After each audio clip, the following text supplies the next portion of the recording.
Friends, இந்தியாவிலே number 1 மாநிலம் எப்போவுமே தமிழ்நாடு தான் என்கிற அந்த சாதனையில் மீண்டும் ஒரு மைல்கல். எஸ், இந்தியாவிலே முதல் முறையாக நம்ம சென்னையில் டிராஃபிக் சிக்னலில் இருசக்கர வாகனங்களுக்கு வேண்டிட்டு ஒரு காலம் ஆட் பண்ணியிருக்காங்க. டிராஃபிக் சிக்னல் ரெட்டில் இருந்தாலும் ஒரு 30 to 40 செகண்டுக்கு இருசக்கர வாகனங்கள் மூவ் ஆகி போக முடியும். இந்த அப்டேட் மூலமாக சென்னையோட போக்குவரத்து நெரிசலில் நல்ல ஒரு மாற்றம் வரும்னு சொல்கிறாங்க. இதே போன்று கடந்த சில மாதங்களுக்கு முன்னால் தரமாக ஒரு சம்பவம் செய்து சும்மா கெத்து காட்டினாங்க நம்ம சென்னை.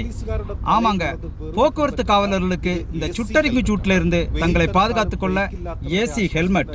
சும்மா நம்ம சென்னை வேற லெவல் இல்ல சார். இதுக்கு வந்து எக்ஸ்ட்ரா ஒரு பேட்டரி கொடுத்துருக்காங்க சார். இது வந்து 4 hours சார்ஜ் பண்ணாங்க 8 hours யூஸ் பண்ணிக்கலாம் நம்ம. அது இல்லாமல் வந்து இதோட கண்ட்ரோலிங் பேனல் வந்து பேக் சைடு கொடுத்துருக்காங்க சார். இதில் வந்து ஆன் ஆஃப்ன்ற பட்டன் இருக்கு. நமக்கு எவ்வளோ பர்சன்டேஜ் வந்து ஏர் கூலர் வேணும் அந்த அளவுக்கு வந்து நமக்கு இருக்கு.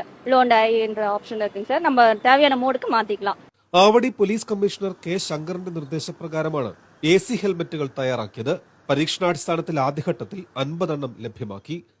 இப்போ சம்மர் டைம்ன்றதால வந்து இப்போ 37, 38 டிகிரியில் இப்போ வந்து வெயில் அடிக்கிறதால வந்து இப்போ வந்து இந்த ஏசி ஹெல்மெட் வந்து இப்போ இஷ்யூ பண்ணியிருக்காங்க சார். இப்போது வெயில் டைமில் இது நமக்கு இஷ்யூ பண்ணதால் இப்போ இது எங்களுக்கு போலீஸுக்கு ரொம்ப யூஸ்ஃபுல்லாக இருக்குது.